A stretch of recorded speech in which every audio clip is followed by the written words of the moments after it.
नमस्कार, आप देख रहे हैं खबरदार। मैं हूं श्वेता सिंह। सबसे पहले खबरों को खबरदार के लेंस से देख लेते हैं। आज विनायक दामोदर सावरकर पर हो रहे राजनीतिक और ऐतिहासिक विमर्श का तथ्यात्मक विश्लेषण करेंगे।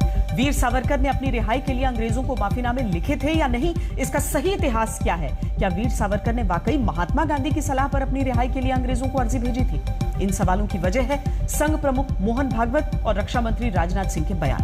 इसीलिए आज हम इतिहास के जानकारों के लेंस से इस खबर को देखेंगे। जो वीर जवान देश के लिए शहीद होते हैं, उनका दर्जा देश के हर नागरिक के पारिवारिक सदस्य जैसा होता है। इसीलिए भारतीय सैनिकों के बलिदान को देश के हर परिवार को गहराई से महसूस करना चाहिए।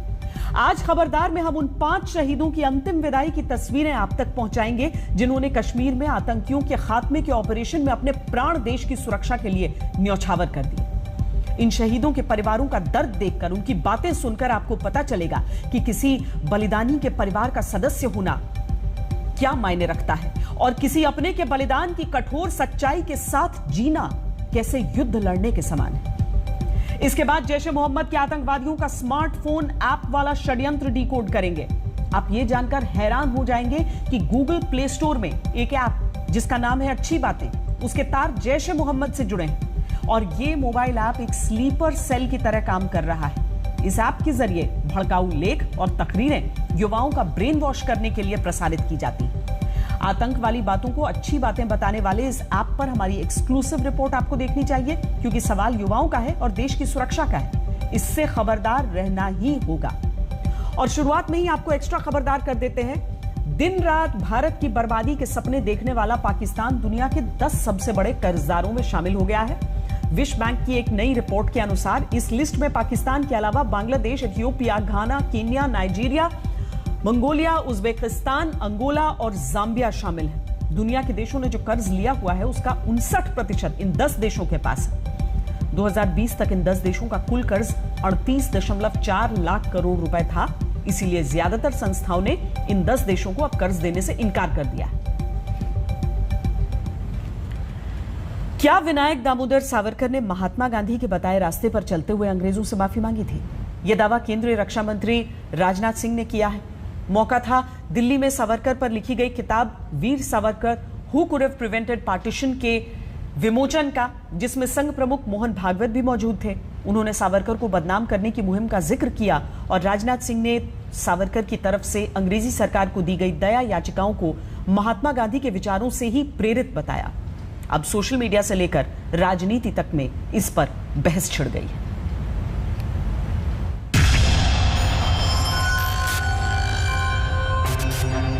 सावरकर माने तेज, सावरकर माने त्याग।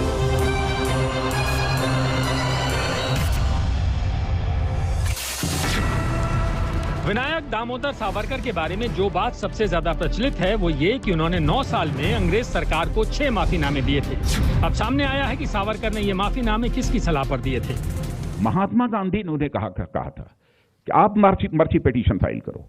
महात्मा गांधी के कहने पर उन्होंने मर्सी पिटीशन फाइल की थी और महात्मा गांधी ने अपनी तरफ से यह अपील की थी। उन्होंने कहा था यदि सावरकर जी को रिहा किया जाना चाहिए, जैसे हम शांतिपूर्ण तरीके से आजादी हासिल करने के लिए आंदोलन चला रहे हैं, वैसे ही सावरकर जी भी आंदोलन चलाएंगे।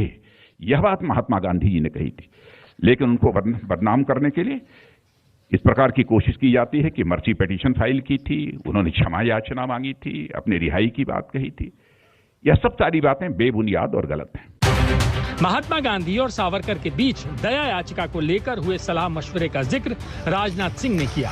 उसका स्रोत वही किताब है जिसके विमोचन कार्यक्रम में वो ये दावा कर रहे थे। इस मौके पर संघ प्रमुख मोहन भागवत भी सावरकर को बदनाम करने की कथित मुहिम से काफी आहत दिखे। सावरकर जी को बदनाम करने की मुहिम चली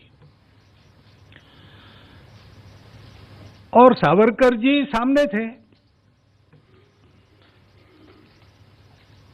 हिंदुत्व का विचार आज बोलने वाले लोग, उस समय बोलने वाले लोग, वो सामने थे, संघ सामने था। इनके बदनामी की मुहिम चली है। ये जिनको ये उदारता पता नहीं है, उन लोगों ने बदनाम करने का अखंड प्रयास चलाया, आज भी चलता है। मोहन भागवत ने जो कहा वही हो गया। सावरकर की दया याचिकाओं और महात्मा गांधी के बीच ऐतिहासिक संबंध को लेकर राजनाथ सिंह के दावे पर कांग्रेस ने आपत्तियां दर्ज करवा दी। कांग्रेस के नेताओं की तरफ से पूछा जा रहा है कि महात्मा गांधी दक्षिण अफ्रीका से भारत जनवरी 1915 में लौटे थे, लेकिन सावरकर ने माफी मांगनी तो 1911 में ही शुरू कर दी थी। ये किसके कहने पर? राजनाथ जी इंडिया का रक्षा मंत्री है और लोकसभा का सीनियर मेंबर है और अटल जी का सरकार में थे, और उनसे ये बयान ऐसे आना बड़ा दुख हुआ था। क्यों? मीन्स उनका आरएसएस का मीटिंग था, इसलिए उनने भी वो जूट वाला फैक्ट्री में वो भी टांग रख दिया लग रहा है। 1913 में सावरकर ने माफ़ी मांगा था। 1915 में गांधी वापस आए थे साउथ अफ्रीका से। ये 2 साल का पहले कैसे गांधी से अप्रूवल लेंगे सावरकर? अब सावरकर ने गांधी जी से पहले किसके कहने पर माफी मांगी थी, ये शोध का विषय है। हालांकि वीर सावरकर के भाई ने महात्मा गांधी से इस सिलसिले में मदद जरूर मांगी थी, जिसका जिक्र चर्चित लेखक विक्रम संपत की किताब सावरकर एक भूले बिसरे अतीत की गूंज में किया गया है। विक्रम संपत लिखते हैं कि सावरकर के भाई नारायण राव ने 18 जनवरी 1920 के अपने पहले पत्र में शाही माफी के तहत अपने भाइयों की रिहाई कराने के संबंध में गांधी जी से सलाह और मदद मांगी थी। नारायण राव ने लिखा था, कल मुझे सरकार की तरफ से सूचना मिली कि रिहा किए गए लोगों में सावरकर बंधुओं का नाम नहीं है। साफ है कि सरकार उन्हें रिहा नहीं कर रही है। कृपया आप मुझे बताएं कि ऐसे मामले में क्या करना चाहिए। वो पहले ही अंडमान में 10 साल की कठोर सजा काट चुके हैं। उनका स्वास्थ्य भी कर रहा है। उनका वजन भी 118 से घटकर 95-100 किलो रह गया है। उन्हें अस्पताल का खाना दिया जा रहा है, लेकिन उनकी सेहत में कोई सुधार होता नहीं दिख रहा है। मुझे उम्मीद है कि आप इस मामले में क्या कर सकते हैं, इससे अवगत करवाएंगे। सावरकर के भाई के मदद मांगने वाले इस लेटर का जवाब गांधी जी ने 1 सप्ताह बाद यानी 25 जनवरी 1920 को दिया था। गांधी जी ने लिखा था कि आपको सलाह देना कठिन लग रहा है, फिर भी मेरी राय है कि आप एक संक्षिप्त याचिका तैयार करवाएं, जिसमें मामले से जुड़े तथ्यों का जिक्र हो कि आपके भाइयों द्वारा किया गया अपराध पूरी तरह राजनीतिक था। जैसा कि मैंने आपसे पिछले एक पत्र में कहा था कि मैं इस मामले को अपने स्तर पर भी उठा रहा हूं। राजनाथ सिंह जी ने जो कहा बिल्कुल तथ्य पे आधारित है। जो रिकॉर्ड्स हमारे पास मिलते हैं, जो हमारा इसमें जो रिसर्च है वही कहता है कि वीर सावरकर ने अपने चाणक्य नीति या शिवाजी नीति के तहत कई सारे पिटीशंस किए। उसमें से कुछ पिटीशन उन्होंने उनके भाई नारायण राव सावरकर और उन दोनों की जो संपर्क हुआ उनका और गांधी जी का, उसके बाद किए। तो गांधी जी के कहने पे मर्सी पिटीशन सावरकर ने की थी। कहना बिल्कुल तथ्य पे आधारित है। गांधी जी के कहने पर कितनी बार उनकी ओर से मर्सी पिटीशन दाखिल की गई, क्योंकि इतिहास के पन्नों में दर्ज है कि देखना पड़ेगा। लेकिन गांधी जी के कहने के बाद में भी, गांधी जी के कहने पे भी उन्हें मर्सी पिटीशन किए, ये बिल्कुल तथ्य पे आधारित बात है। तो इस बात का इतिहास में भी जिक्र है कि सावरकर की माफी और महात्मा गांधी की सलाह का आपस में नाता है, जिसका जिक्र राजनाथ सिंह ने किया। हालांकि इतिहास में गांधी जी और सावरकर के नाम से जुड़े अन्य तथ्य भी हैं। ओवैसी ने वो तथ्य सामने रखे हैं। देखिए, जो आरएसएस के सरसंघचालक हैं जनाब मोहन भागवत, वो हमेशा आधा सच और पूरी झूठ बोलते। वो क्या मोहन भागवत साहब इस बात को भी डिनाई कर देंगे कि सरदार वल्लभ भाई पटेल ने ये कहा था कि महात्मा गांधी की हत्या हिंदू महासभा का फाइनेंशियल विंग ने किया, जो दामोदर सावरकर के मातहत काम करता था? क्या वो इस बात का भी इनकार कर देंगे कि justice Kapoor commission of inquiry ने अपनी रिपोर्ट में कहा कि सावरकर महात्मा गांधी की हत्या में कॉम्प्लिसिट है? सावरकर कभी भी ना तो राष्ट्रीय स्वयंसेवक संघ के सदस्य रहे, ना जनसंघ के, लेकिन संघ की सावरकर के प्रति इज्जत किसी पहचान की मोहताज नहीं है। मोहन भागवत ने सावरकर की तुलना स्वामी विवेकानंद से की तो शिवसेना ने पूछ लिया, भारत रत्न कब मिल रहा है? इनके बदनामी की मुहिम चली है, स्वतंत्रता के बाद बहुत तेजी से चली है, लेकिन असली लक्ष्य दूसरा है। इसके बाद होंगे, नंबर लगेगा स्वामी विवेकानंद, स्वामी दयानंद सरस्वती, योगी अरविंद, इनका लगेगा कि सावरकर जी ऐसे क्यों बने. इन 3 लोगों के विचारों के कारण ऐसे बने. आणि म्हणून आम्ही आजही सांगतो, जर मोहनराव भागवतांना किंवा संघाला किंवा भाजपला जे सावरकरांविषयी प्रेम आलंय ते त्याचं आम्ही स्वागत करतो, पण फक्त त्यांना भारतरत्न केव्हा द्याल इतकंच मी त्यांना विचारतो. ये तथ्य है कि सावरकर की दया याचिका को लेकर महात्मा गांधी ने अपनी सलाह जरूर दी थी, लेकिन सावरकर की दया याचिका मंजूर होने में भी क्या महात्मा गांधी की कोई भूमिका थी? अभी फिलहाल तो इसका जिक्र किसी किताब में नहीं मिलता है. ब्यूरो रिपोर्ट, आज तक. हकीकत यह भी है कि जितनी लंबी सजा सावरकर ने जेल में काटी और जिस तरह की यातनाएं सही थी, उतनी लंबी सजा और किसी स्वतंत्रता सेनानी ने उस दौर में नहीं सही थी. सावरकर की दया याचिकाओं और महात्मा गांधी की सलाह या राय के बीच क्या संबंध थे, इसको लेकर अलग अलग राय कायम किए जा सकते हैं. लेकिन एक तथ्य यह भी है कि पहली बार मर्सी पिटीशन की बात जो दुनिया के सामने आई थी, वो तभी आई थी जब सावरकर ने अपनी किताब में उसका खुद जिक्र किया था. 1911 की बात है. अंडमान जेल में पहुंचने के 1.5 महीने बीते थे जब जेल के सभी कैदियों से कहा गया कि आप एक दया याचिका लिखें, और यह सभी कैदियों के लिए अनिवार्य था. उस समय बाकी सभी कैदियों के साथ मिलकर वीर सावरकर ने भी वो दया याचिका लिखी थी. अब आपको बताते हैं कि सावरकर को काला पानी की सजा क्यों मिली और वो सेल्यूलर जेल से आजाद कैसे हुए. सावरकर को साल 1910 में नासिक के कलेक्टर की हत्या में संलिप्त होने के आरोप में लंदन में गिरफ्तार किया गया. सावरकर को भारत लाया गया, जहां ब्रिटिश अदालत ने उन्हें 8 अप्रैल 1911 को 25-25 साल की 2 अलग अलग सजा सुनाई. सावरकर पर आरोप था कि उन्होंने लंदन से अपने भाई को एक पिस्टल भेजी थी जिसका हत्या में इस्तेमाल किया गया था. लंदन में गिरफ्तार करके उन्हें पानी के जहाज से भारत लाया जा रहा था. तब उन्होंने समुद्र में कूदकर वहां से निकलने की कोशिश की थी, लेकिन जिस देश के सैनिक वहां मौजूद थे उन्होंने पकड़कर वापस उन्हें अंग्रेजों को सौंप दिया था. 4 जुलाई 1911 को सजा काटने के लिए सावरकर को अंडमान की सेल्यूलर जेल भेजा गया. 29 अगस्त 2011 को उन्होंने अपना पहला माफीनामा लिखा, यानी जेल पहुंचने के 1.5 महीने के अंदर, जब सभी कैदियों को अनिवार्य रूप से वो माफीनामा लिखना था. इसके बाद 9 वर्षों में उन्होंने 6 बार अंग्रेजों को माफी पत्र भेजे. सावरकर ने अपनी खुद की जीवन पर लिखी हुई पुस्तक में इन सारी चीजों पर अपनी वजह बताई है. 9 साल 10 महीने की सजा काटने के बाद ही उन्हें रिहा किया गया. मई 2021 में सावरकर को अंडमान से वापस भेज दिया गया. वो अगले 3 साल तक पुणे की यरवरा जेल में रहे. जेल के रिकॉर्ड में सावरकर की रिहाई की शर्त जो है वो दर्ज है.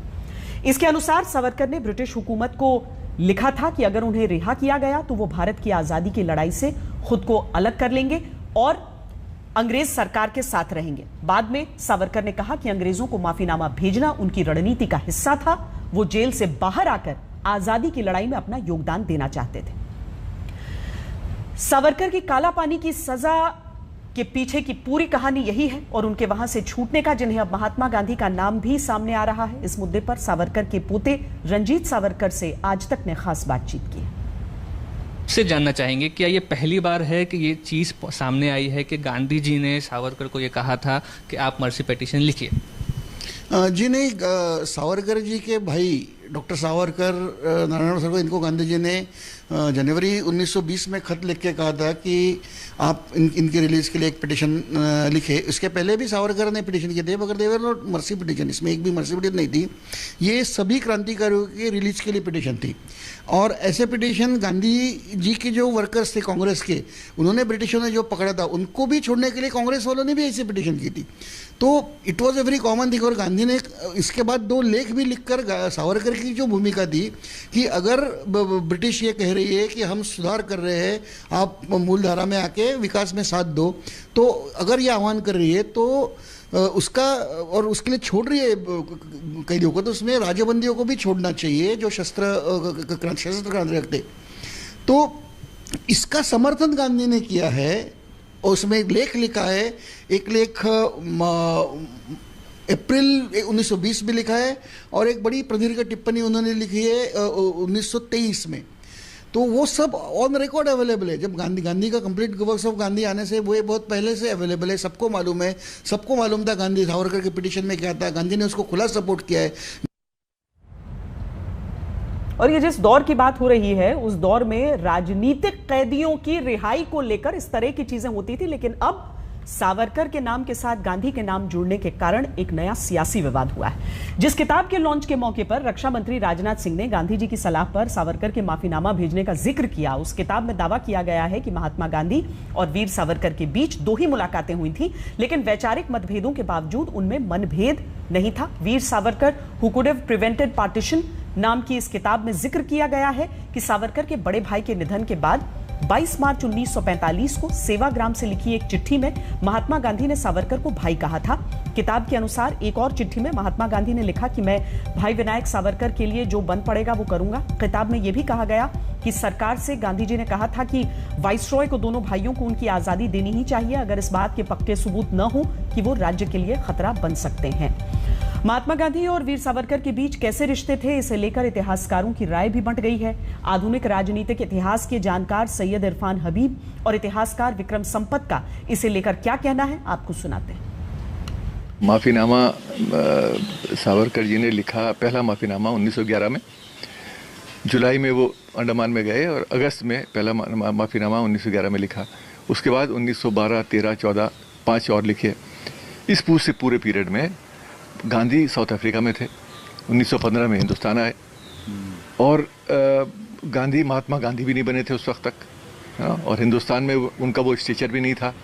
चंपारण आंदोलन के बाद से गांधी का एक नाम शुरू हुआ, फिर रॉलेट सत्याग्रह, रॉलेट एक्ट के खिलाफ आंदोलन हुआ, जलियांवाला बाग हुआ, नॉन कोऑपरेशन मूवमेंट हुआ। तो ये एक पीरियड है जिसमें गांधी उभर के आते हैं। तो उस समय तो कोई मतलब ही नहीं है कि गांधी को के कहने पर वो मतलब वो तो ऐतिहासिक फैक्ट्स के बेसिस पर भी गलत है और इस तरह की स्टेटमेंट देना भी नहीं चाहिए, क्योंकि ख़ास तौर से हमारा इतना जिम्मेदार व्यक्ति मंत्री है सीनियर, उसको थोड़ा सा संभल के बोलना चाहिए ऐतिहासिक तथ्यों के मामले में।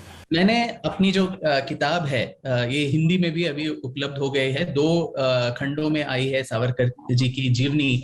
पहली जो खंड है जो हिंदी उसका अनुवाद है, सावरकर एक भूले बिसरे अतीत की गूंज, उसमें इनके सारी जो याचिकाएं हैं उसको अपेंडिक्स में डाल दिया है ताकि पाठक उसको पढ़ सके खुद। तो उन्होंने कुछ 7 या 8 याचिकाएं दर्ज की थी और उनमें अगर आप देखें तो कभी उन्होंने सरकार से माफी नहीं मांगी। वो एक कुशल वकील थे, तो एक कुशल वकील के तौर पे वो सरकार से ये मांग कर रहे थे कि हमारी जो संवैधानिक जो राइट्स है, अधिकार है, वो आप बता दीजिए। क्या हम एक कॉमन कॉन्विक्ट हैं जिसको बलात्कार और खून और इन सब इल्जामों में वहां पे जो खूनकार जो अपराधी थे, जो नजरबंद थे, हम उनकी तरह आप हमें ट्रीट कर रहे हैं। हम राजबंदी हैं, तो सिर्फ मैं नहीं, अपने लिए नहीं, बाकी सारे जो राजबंदी थे उनके एक वक्ता के तौर पे वो उनके अधिकारों की मांग वो हमेशा कर रहे थे। महात्मा गांधी की सलाह पर मतभेद हो सकते हैं, लेकिन इस तथ्य पर विवाद नहीं कि सावरकर की 6 दया याचिकाओं के बाद अंग्रेजों ने उन्हें अंडमान से रिहा करने के बाद पुणे की यरवदा जेल में 3 वर्ष तक रखा था। दरअसल सावरकर को एक ऐसा व्यक्ति समझा जाता था जो अंग्रेजों के लिए बहुत बड़ा खतरा बन सकता था। अंग्रेज ऐसा मानते थे कि जितने भी क्रांतिकारी हैं उनके दिमागों पर बहुत अच्छा नियंत्रण रखते हैं वीर सावरकर, और इसीलिए जेल से आजाद करने को कोई तैयार नहीं था। वर्ष 1923 में जेल में रहते हुए सावरकर ने एक किताब लिखी, Hindutva, who is a Hindu. आज की राजनीति में आप बार बार हिंदुत्व शब्द सुनते हैं। इस शब्द की रचना सावरकर ने की थी। 1924 में पूरी रिहा होने के बाद सावरकर ने अपना ध्यान इसी हिंदुत्व के प्रचार प्रसार में लगाया। हालांकि वो इस दौरान नजरबंद थे। यह भी सच है कि उन्होंने हिंदू धर्म में छुआछूत खत्म करने के लिए भी अभियान चलाया था और अनुसूचित जाति और सवर्ण जातियों के लोगों के सहभोज यानी एक साथ भोजन करने पर विशेष जोर दिया। 1937 में नजरबंदी हटने के बाद वो हिंदू महासभा के अध्यक्ष बने। 1948 में नाथूराम गोडसे ने महात्मा गांधी की हत्या की। इस हत्या का आरोप सावरकर पर लगा दिया गया, लेकिन पर्याप्त सबूत नहीं थे, उन्हें रिहा कर दिया गया। यह भी तथ्य है कि सावरकर कभी भी राष्ट्रीय स्वयंसेवक संघ और भारतीय जनसंघ के सदस्य नहीं रहे, लेकिन संघ और बीजेपी ने सावरकर को अपने आदर्श पुरुषों में शामिल किया। साल 2000 में वाजपेयी सरकार ने तत्कालीन राष्ट्रपति के.आर. नारायणन के पास सावरकर को भारत रत्न देने का प्रस्ताव भेजा था, लेकिन उन्होंने उसे स्वीकार नहीं किया। इसके बाद मोदी सरकार ने 2019 में भी महाराष्ट्र विधानसभा चुनाव के घोषणा पत्र में सावरकर को भारत रत्न सम्मान देने का वादा किया था। सावरकर को लेकर पूर्व प्रधानमंत्री स्वर्गीय अटल बिहारी वाजपेयी के विचार क्या थे और पीएम नरेंद्र मोदी के विचार क्या हैं, आपको सुनवाते हैं। सावरकर माने तेज, सावरकर माने त्याग, सावरकर माने तप, सावरकर माने तत्व, सावरकर माने तर्क, सावरकर माने तारुण्य, सावरकर माने तीर, सावरकर माने तलवार, सावरकर माने तिलमिलाहट। सावरकर जी का व्यक्तित्व विशेषताओं से भरा था। शस्त्र और शास्त्र दोनों के उपासक थे। सावरकर माने तेज, सावरकर माने त्याग। आमतौर पर वीर सावरकर को उनकी बहादुरी और ब्रिटिश राज के खिलाफ उनके संघर्ष के लिए जानते हैं, लेकिन इस सब के अलावा वे एक ओजस्वी कवि और समाज सुधारक भी थे।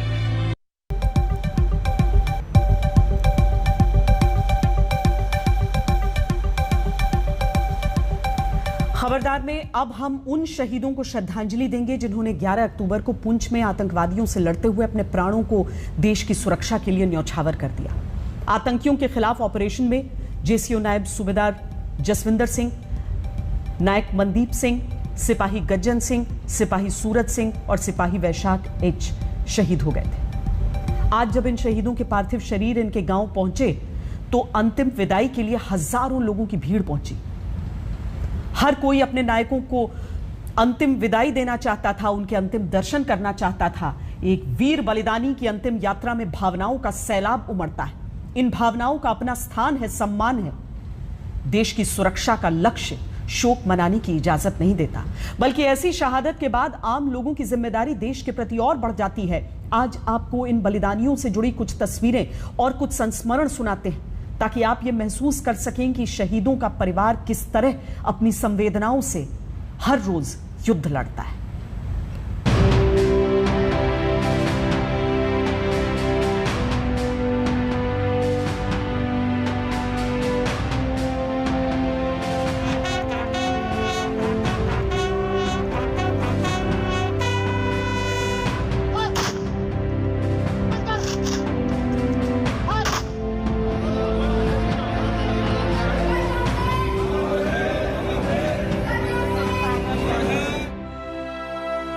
देश के लिए जीवन का बलिदान करने वाले इन शहीदों की अंतिम यात्रा में संवेदनाओं का सैलाब है, प्रतिशोध की चिंगारी है और देशभक्ति की भावनाओं का ज्वार भी है।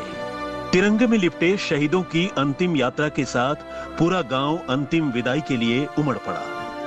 लेकिन कपूरथला से आई शहीद नायब सूबेदार जसविंदर सिंह की अंतिम विदाई की तस्वीर को देखकर सबकी आंखें नम हो गईं। एक बेटी की तरफ से अपने पिता को यह आखिरी सैल्यूट आज हर किसी दिल में अंकित हो गया। पिता की शहादत पर भावनाओं को काबू करने वाली एक बेटी की हिम्मत को देखकर हर कोई इस बेटी पर गर्व महसूस कर रहा है। और हो भी क्यों ना, ये एक बहादुर पिता की बहादुर बेटी है। माँ को भी अपने बेटे की शहादत पर गर्व है, लेकिन मन में छोटे छोटे बच्चों के भविष्य की भी चिंता है। मैं ये कहना चाहती हूँ मेरे पापा बहुत बहादुर है, तो मैं भी बहादुर की बेटी हाँ। देश की मिट्टी ਨੂੰ ਆਂਚ ਨਹੀਂ ਆਉਣ ਦਿੱਤੀ, ਲੇਕਿਨ ਆਪਣਾ ਕੁਰਬਾਨ ਕਰਕੇ ਜ਼ਿੰਦਗੀ ਦੇ ਵਿੱਚੋਂ ਸਫਲਤਾਪੂਰਵਕ ਸੰਸਾਰ ਨੂੰ ਵਿਦਾਈ ਕਰਕੇ ਚਲਾ ਗਿਆ। शहीद नायब सूबेदार जसविंदर सिंह को 2006 में कश्मीर में 3 आतंकवादियों को मार गिराने के लिए सेना मेडल से सम्मानित किया गया था। इसी साल मई में जसविंदर के पिता का देहांत हो गया, जिसके बाद वो घर आए थे, लेकिन स्वर्गीय पिता की कुछ आखिरी रस्में पूरी करनी रह गई थी। पुंछ में आतंकियों से हुई मुठभेड़ से ठीक एक रात पहले जसविंदर सिंह ने अपनी पत्नी से अगले महीने नवंबर में कपूरथला आने की बात कही थी, ताकि स्वर्गवासी पिता की अंतिम रस्मों को पूरा किया जा सके, लेकिन सब अधूरा रह गया। जसविंदर सिंह आज आए तो पूरे सैनिक सम्मान के साथ तिरंगे में लिपट कर, लेकिन दुख इस बात का है कि आज पूरा परिवार उनके अंतिम संस्कार का साक्षी बन गया है। शहीदों के परिवारों के दुख पर्वतों से भी ऊंचे होते हैं, लेकिन उनका गर्व आसमान छूता है। और इन्होंने बहुत छोटी उम्र में जेएंडके के पहले टर्नओवर में इन्होंने सेना मेडल हासिल किया था और इंडियन गवर्नमेंट ने इनको और भारत सरकार ने इनको सेना मेडल से नवाजा गया था। उसके बाद में तो बहादुरी की इन्होंने लाइनें लगाई हैं और इनके पास 2 रिकमेंडेशन भी है। और हाल ही में इनके जो ईमानदारी, वफादारी, सहयोग के साथ जो इन्होंने नौकरी की और जो काम करके दिखाया इंडियन आर्मी ने, इंडियन आर्मी को और इंडियन आर्मी ने और भारत सरकार के इनको नया सूबेदार रैंक देकर नवाजा था।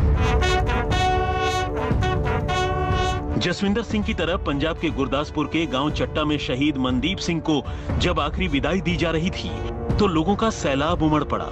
महज 30 साल की उम्र में देश के लिए शहीद होने वाले मनदीप सिंह पर पूरे गांव को गर्व है, लेकिन मनदीप सिंह के बच्चों को देखकर हर किसी का मन बहुत भारी हो गया, क्योंकि मनदीप सिंह का एक बेटा 4 साल का है और दूसरा सिर्फ 40 दिन का। मनदीप सिंह ने अपनी पत्नी से वादा किया था वो जल्दी घर लौटेंगे, लेकिन 16 अक्टूबर को अपने जन्मदिन से ठीक 6 दिन पहले शहीद हो गए। मनदीप सिंह अपने छोटे बेटे के साथ ठीक से वक्त भी नहीं गुजार पाए थे। इन बच्चों के मन में अब अपने पिता की वीरता और शहादत की कहानियां हमेशा गूंजती रहेंगी।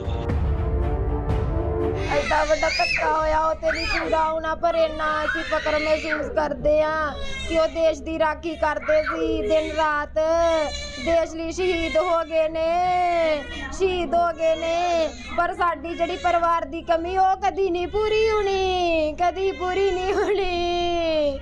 ਮਨਦੀਪ ਨੇ ਕਦੇ ਨਹੀਂ ਆਉਣਾ ਘਰੇ। 23 सिख रेजिमेंट के जवान गज्जन सिंह की इसी साल फरवरी में बड़ी धूमधाम से शादी हुई थी। सिपाही गज्जन सिंह ने पत्नी से वादा किया था 26 अक्टूबर को अपना 29वां जन्मदिन वो परिवार के साथ मनाएंगे, लेकिन गज्जन सिंह अपना वादा पूरा नहीं कर पाए, क्योंकि देश की सुरक्षा का फर्ज परिवार से किए वादे से बड़ा था। शहीद गज्जन सिंह की अंतिम विदाई में बड़ी संख्या में लोग अपने नायक को आखिरी विदाई देने पहुंचे थे। हर किसी को अपने गांव के सूरमा पर गर्व है, लेकिन परिवार की पीड़ा देखकर आंखें नम हैं। गज्जन सिंह की तरह 25 साल के सिपाही सरज सिंह भी अपने परिवार से किए वादे को पूरा किए बिना देश की रक्षा करते हुए शहीद हो गए। सरज सिंह ने अपनी पत्नी से वादा किया था कि वो दिवाली परिवार के साथ मनाएंगे, लेकिन ये वादा अधूरा रह गया। अब घर में सिर्फ मातम है। हमें कल 10 बजे जानकारी मिली थी, उसके दोस्तों का और यूनिट वालों का फोन आया था कि सर सिंह शहीद हो गए हैं, वो इस दुनिया में अभी नहीं रहे हैं। पुंछ में आतंकियों को ठिकाने लगाने के ऑपरेशन के दौरान जेसीओ नायब सूबेदार जसविंदर सिंह, नायक मनदीप सिंह, सिपाही गज्जन सिंह, सिपाही सरज सिंह और सिपाही वैशाख एच के बलिदान पर आज पूरा देश इन शहीदों को सलाम कर रहा है। अब भारतीय सेना से हर हिंदुस्तानी की ये उम्मीद है कि इस बलिदान की पूरी कीमत पाकिस्तान और आतंकवाद के ठेकेदारों से वसूली जाए। आज तक ब्यूरो।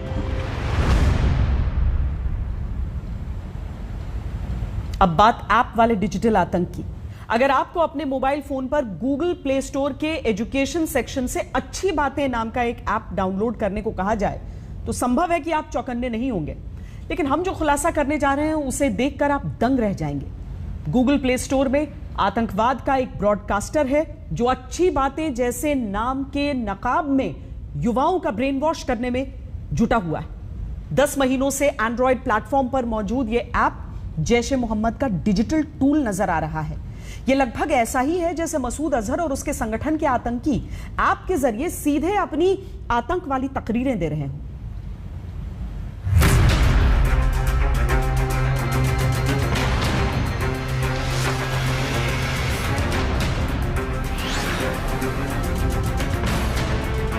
अगर आपका स्मार्टफोन गूगल के एंड्रॉइड पर चलता है तो आपके फोन में भारत का मोस्ट वांटेड मसूद अजहर छुप कर बैठा है। गूगल के प्लेटफॉर्म से नफरत और दहशत का वायरस फैलाने की छूट मिल जाना बेहद खतरनाक और सनसनीखेज है। 4 दिसंबर 2020 को गूगल प्ले स्टोर में अच्छी बातें नाम का ये मोबाइल एप्लीकेशन लॉन्च किया गया था। कहने के लिए तो ये एक ऐसा ऐप है जो कि एजुकेशन के सेक्शन में है, इस्लाम से जुड़ी हुई टीचिंग्स को प्रसारित करता है, लेकिन हमने जब इस ऐप को इन्वेस्टिगेट किया, इसकी जांच की, तो हमें यह पता चला कि इस ऐप के तार जुड़े हुए हैं आतंकी संगठन जैश ए मोहम्मद और उसके मुखिया मौलाना मसूद अजहर के साथ। अच्छी बातें नाम का ये मोबाइल ऐप एक स्लीपर सेल की तरह काम कर रहा है, क्योंकि ऐप में जैश-ए-मोहम्मद से कनेक्शन का जिक्र नहीं है। लेकिन ऐप के डेवलपर्स ने एक ब्लॉग पेज बनाया हुआ है, जिसका हाइपरलिंक ऐप के डिस्क्रिप्शन पेज पर है। वेब पेज के जरिए मसूद अजहर के भड़काऊ लेखों और उसकी तकरीरों तक यूजर को पहुंचाया जाता है। इस ऐप के जरिए मसूद अजहर के साथ साथ जैश के दूसरे आतंकियों, मसूद के भाई और जैश के ऑपरेशन हेड अब्दुल रऊफ असगर और मसूद के करीबी तलहा सैफ के भड़काऊ कंटेंट यूजर को मुहैया कराए जाते हैं। खबरदार में आज के लिए इतना ही। देश और दुनिया की बाकी खबरों के लिए आप देखते रहिए आज तक।